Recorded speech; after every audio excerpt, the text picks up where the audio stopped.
Сәлем достар, бүгін біз өте дәмді әрі өте тез жасалатын пирог түрін дайындайтын боламыз. Бізге небәрі 4 жұмыртқа және де 1 стакан қант керек.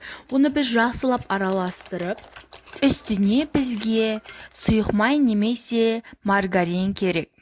Ол 300 мл болуы тиіс.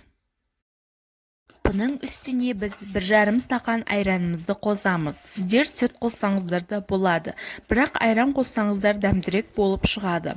Оның үстіне разрыхитель қосамыз, оны екеуін араластырып, сосын барлығын жақсылап араластырып, осындай сұйықтық шығарамыз.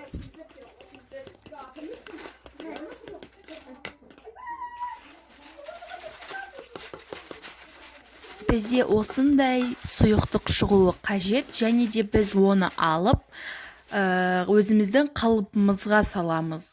Өздеріңіз қалаған қалыптарыңызды ала берсеңіздер болады.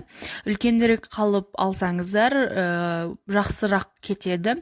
Біз оны 180 градусқа немесе 200 градуста жақсылап пісіріп аламыз. Сосын піскеннен кейін міндетті түрде зубочисткамен оның піскен немесе піспегенін анықтасаңыздар болады. Барлықтарыңызға рахмет, каналға жазылып лайк басуды ұмытпаңыздар.